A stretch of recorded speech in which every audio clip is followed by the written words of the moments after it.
लेनी पड़ी। मतलब जो सोचिए जो मेडिसिन मेरे सर के नीचे हस्बैंड की ड्यूटी रहती थी कि इसको रख दे नहीं तो सुबह उठ के ना इसको तकलीफ हो जाएगी।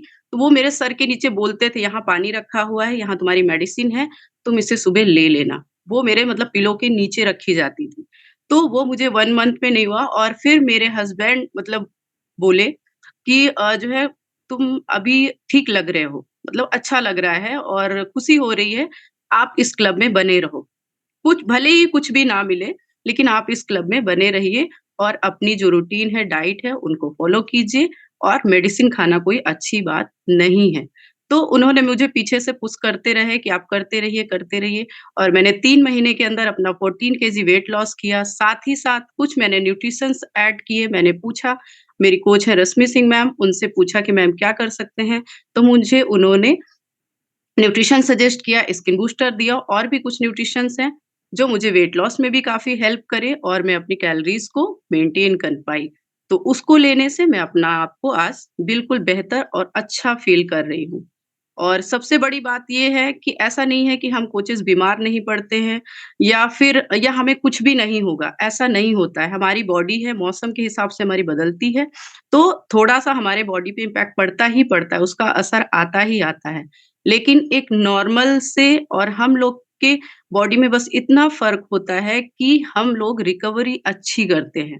मतलब कभी भी आप ये नहीं देखते होंगे कि कोई भी यहाँ पे मैक्सिमम जो कोचेज़ हैं कि बहुत ज़्यादा लंबे टाइम तक बीमार चले या उन्हें तकलीफ हो रही है, हुआ 1-2 दिन हुआ और इसके बाद अपने आप को रिकवर कर लिया। क्यों? क्योंकि हमने इस क्लब में आके सीखा कि हम क्या न्यूट्रिशन ले सकते हैं और कैसे हम अपने आप को बेहतर रख सकते हैं।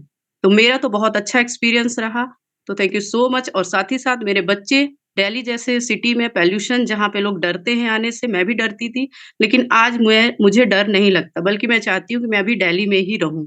क्योंकि अब कोई ऐसी दिक्कत नहीं होती, मेरे बच्चे पॉल्यूशन होने की वजह से उनको कोल्ड बहुत हुआ करता था और जब देखो मैं हर 10 से 15 दिन डॉक्टर के पास जाती थी। लेकिन आज है उनकी इम्यूनिटी इतनी स्ट्रॉन्ग हुई है, मैंने इस क्लब में आकर न्यूट्रिशन उनको देना शुरू किया बच्चों का और आज वो भी हेल्दी हैं और साथ ही साथ मेरे हस्बैंड भी हेल्दी हैं। वो डिफेंस में हैं, इस वजह से उनकी वर्कआउट तो बहुत अच्छी रहती है, लेकिन उसके साथ-साथ उनका जो खाने का डाइट है, अपने अकॉर्डिंग मैं उनको सब पूरी फैमिली को शेयर करती हूँ तो जिससे मेरी पूरी फैमिली एक हेल्दी फैमिली में अभी काउंट होती है। तो thank you so much in सब का श्रेय जाता है मेरी कोच रश्मि सिंह मैम को और साथ ही साथ जो हम सब की सुपर कोच हैं, राखी मैम। सुपर कोच उन्हें क्यों बोला जाता है? रीज़न ये है कि वो सारे कोचेज़ को पीछे से ध्यान रखती हैं। कहती हैं खुद को बेहतर बनाओगे तभी आप और को बेहतर कर पाओगे।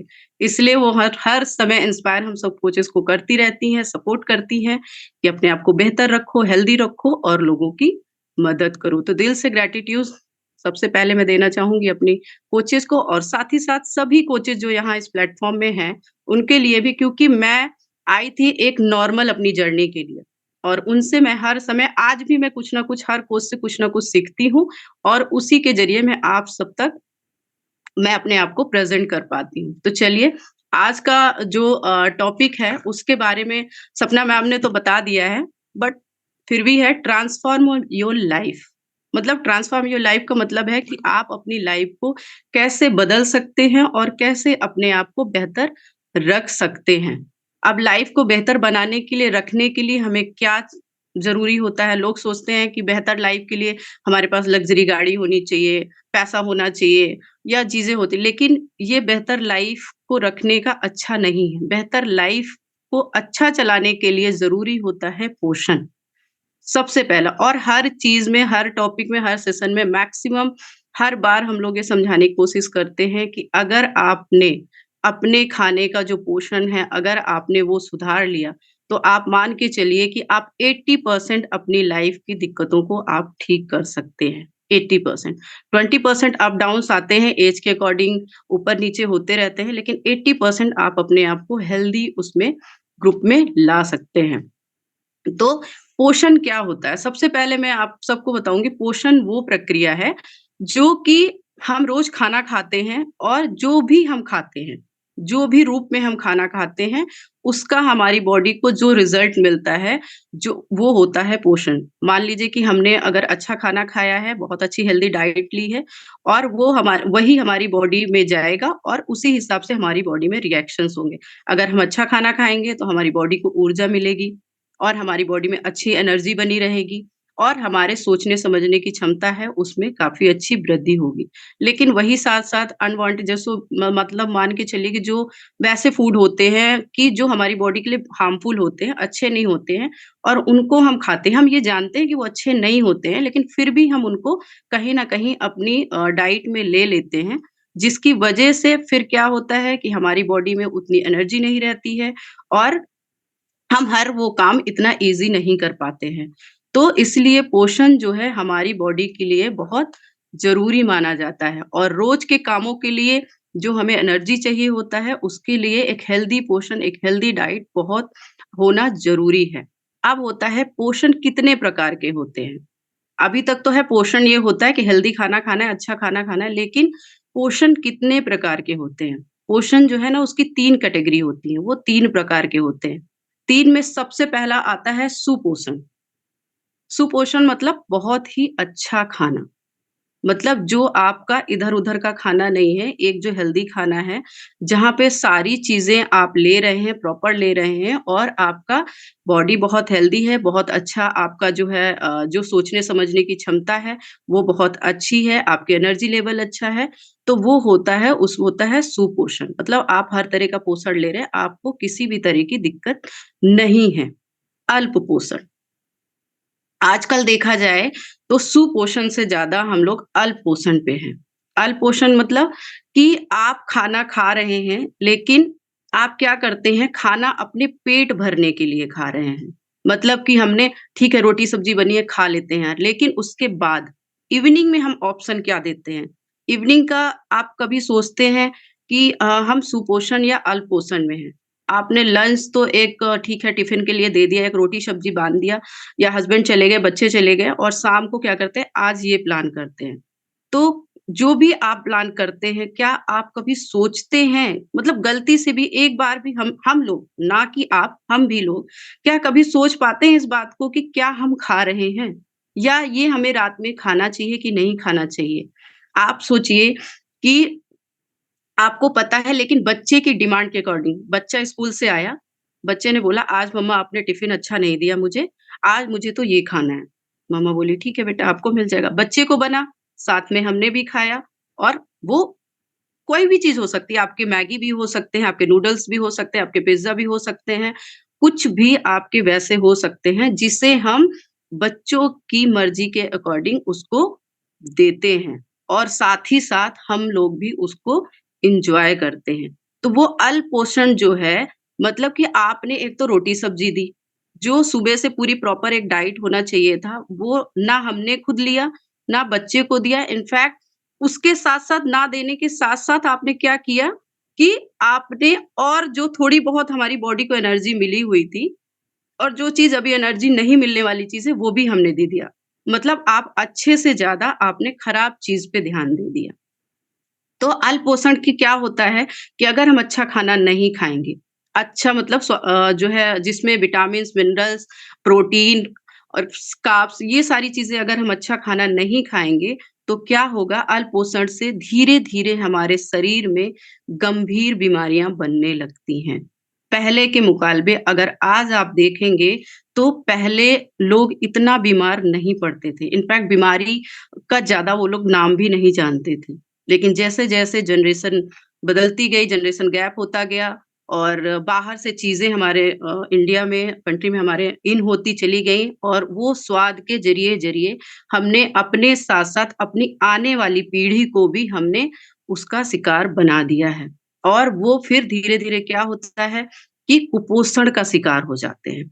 अल्पोषण लेने की वजह से कुपोषण का शिकार हो रहे हैं। इनफैक्ट हम सभी हो रहे हैं। आज भी। रीज़न यही है कि हम लोग कुछ भी ऐसा खाते हैं, थोड़े टाइम के बाद क्या होता है हमें डाइजेशन खराब हो जाता है, या तो हमें शरीर में कोई दिक्कतें होने लग गई, हमें शुगर हो रहा है, बीपी हो रहा है, छोटे-छोटे बच्चों को देखिए हार्ट से रिलेटेड प्रॉब्लम आ रही है, शुगर हो रहा है, फैटी लिवर हो रहे हैं, ये क्यों हो रहे हैं? रीज़न यही है कि हमने उनको बच्चों को जागरूक करने के बजाय हमने उन्हें अल्पपोषण के साथ-साथ कुपोषण का शिकार बना दिया है। और आने वाली जनरेशन में आप देख रहे होंगे कि आजकल इतने पहले ब्लड टेस्ट नहीं होते थे। प्रेगनेंसी के टाइम पे आप देखते होंगे कि पहले इतना ना ब्लड टेस्ट होते थे, ना इतना चेकअप। लेकिन आजकल एक ब्लड टेस्ट में भी कंपल्सरी कर दिया गया है कि आपको ये टेस्ट करवाने हैं, ताकि बच्चे का जो विकास है, वो पूरा सही तरह से हुआ है कि नहीं हुआ है। जिस वजह से आज ज़्यादातर दिक्कतें बच्चे के ब्रेन में प्रॉब्लम आ रही है। या तो फिर क्या होता है कि कोई न कोई उसके शरीर में दिक्कतें आ रही हैं। तो अल्पोषण और कुपोषण का बहुत बड़ा रोल होता है। कोई-कोई बोलता है ना कि हमारा जनरेशन का चलता है, या मुझे साइनस हो रखी है, या मुझे मतलब गठिया हो रखी है, ये मेरी जनरेशन में है। ये जनरेशन नहीं है। थोड़ा बहुत मान सकते हैं, कुछ परसेंटेज पे दे सकते हैं कि चलिए जेनेटिक हो सकता है। लेकिन कहीं न कहीं जो अगर आज के हिसाब से हम देखेंगे, तो ये कहीं न कहीं हमारे खाने की कमी की वजह से हमारी आगे की जनरेशन, हमारे बच्चे अभी तक प्रभावित हो रहे हैं, और हर समय हमें डॉक्टर का सहारा लेना पड़ रहा है।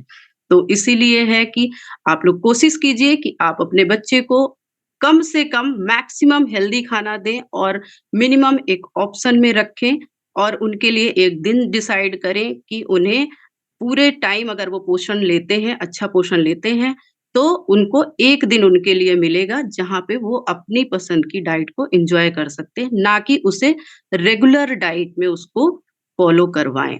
मैंने तो करना सीखा है, और उसके लिए मैं थैंकफुल हूँ, और साथ ही साथ आप लोगों से भी है कि अपने बच्चे को पोषण और कुपोषण के बारे में ज़रूर जागरूक करें। फिर इसके बाद आता है कि संतुलित आहार। अब संतुलित आहार क्या होता है? संतुलित आहार में क्या होता है कि हम जो भी खाएँगे, संतुलित आहार में आपका अ, फ जो है फाइबर भी आता है, जो आपका मिनरल्स भी होते हैं, प्रोटीन भी होते हैं, विटामिन्स भी होते हैं। ये सारी चीज़ें आपके प्लेट में हैं कि नहीं हैं? तो सबसे पहले अपने चेक करनी है। आप यहाँ की अगर आप इस क्लब में जुड़े हुए हैं, और अगर यहाँ का आप डाइट देखते होंगे, तो सुबह से लेके शाम तक की डाइट में आपको ये सारी चीज़ें क्यों दी जाती हैं?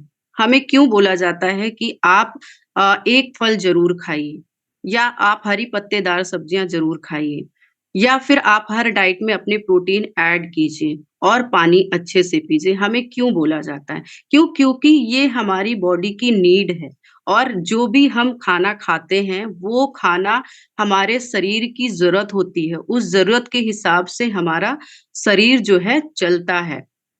तो स्वस्थ रखने के लिए हमें क्या करना है? अपने शरीर में कुछ चीज़ों का बदलाव करना चाहिए।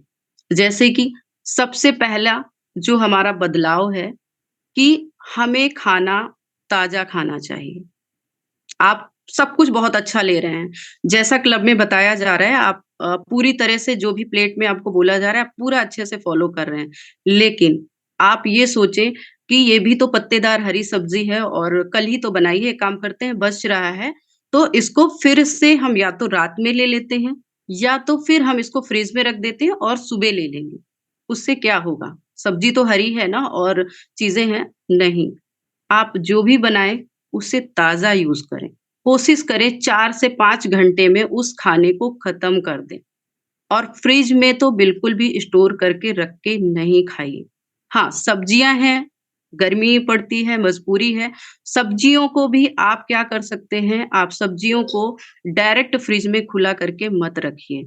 अगर आप सब्जियों की लाइफ़ को बचाना चाहते हैं, तो उसे आप कोई भी जो एयर टाइट वाले डब्बे आते हैं, उनके अंदर या तो आप काट कर भी रख सकते हैं, नहीं तो छोटे-छोटे आप पूरी तरह से नहीं काट के और उन्हें रख सकते हैं, या फिर बड़ा बॉक्स है तो आप स्टोरेज के रूप में सारी सब्जियाँ उन्हें रखिए। लेकिन उनको फ्रिज का जो उसमें से जो गैस निकलती है, उसके डायरेक्ट एयर से उसको बचाइए। फिर दूसरा आता है पानी। खाना आ गया, आपको ताज़ा खाना खाना है, फिर दूसरा आता है पानी। पानी को क्या होता है कि हम लोग पानी बोला जाता है कि आप लोग पानी पीजिए, पानी पीजिए।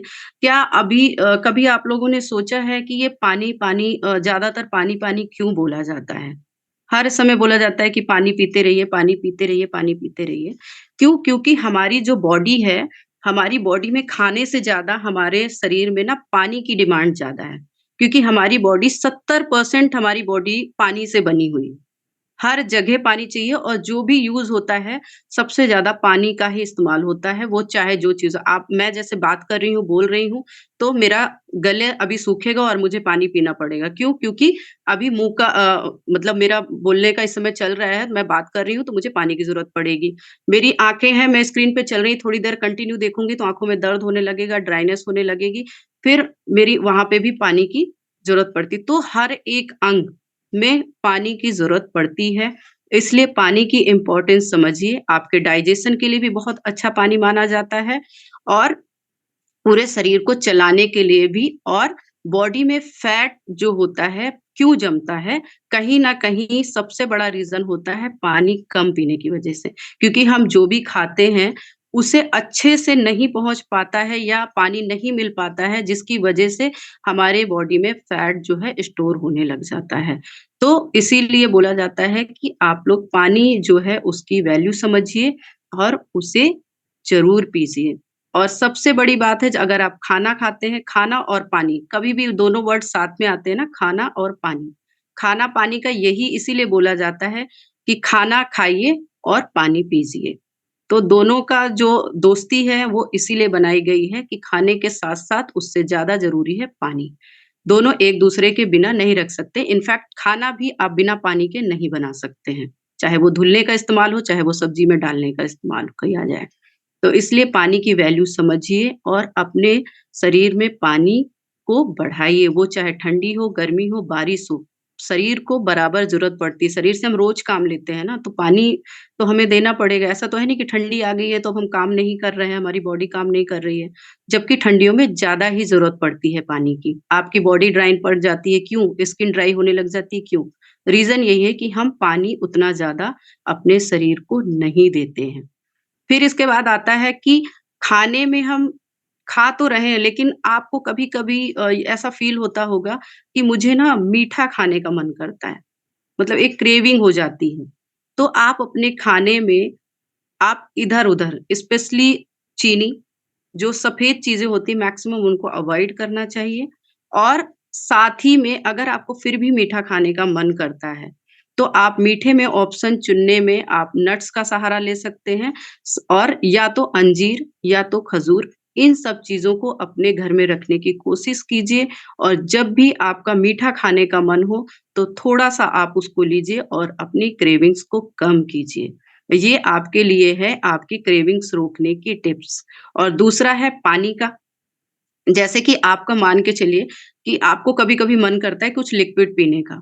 तो आजकल क्या है कि हम लोग ऑप्शन में हो गया है कि जूस पीने का है। पहले था कि जूस कैसे भी करके कपड़े से निचोड़ के या इतनी मशीनें वगैरह नहीं होती थी, तो जैसे-तैसे करके जूसेज़ निकाले जाते थे। और अभी क्या है कि आजकल आ गए हैं पैकेट बंद में सारे डब्बों में जूस। तो हम लोग सोचते हैं कि ये तो अच्छी कंपनी का है जैसे रियल का है, जो भी है कंपनी के ब्रांड के हैं, इन जूस को हम लोग अपनी लाइफ में या डाइट में शामिल कर सकते हैं। क्यों? क्योंकि ये भी तो एक फ्रूट का बना हुआ है।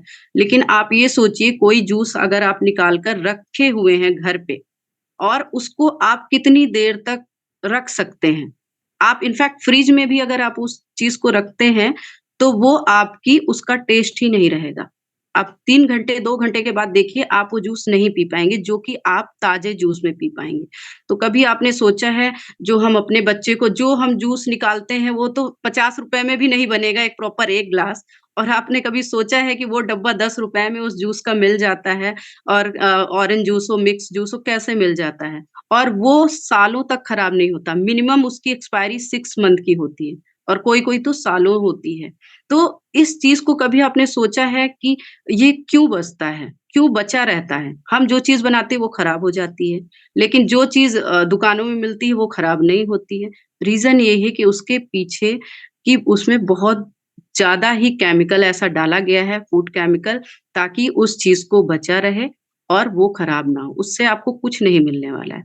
आपको होममेड में है, आपको ड्रिंक का है, आप शिकंजी बना सकते हैं। गर्मी का टाइम है, लस्सियों का सीज़न है, आप अच्छे से लस्सी पी सकते हैं। इनफैक्ट आप कोशिश कीजिए कि डेली अपनी डाइट में 1 लेमन का इस्तेमाल, मतलब आधा नींबू उसको लीजिए। जिनको एसिडिटी बनती है वो खाली पेट बिल्कुल भी ना पिएँ, लेकिन खाना खाने के जो 1 घंटे के बाद अगर आप हैं, तो आधा नींबू लीजिए, उसमें हल्का-सा काला नमक डालिए और डायरेक्ट नींबू पानी कभी नहीं पीना चाहिए।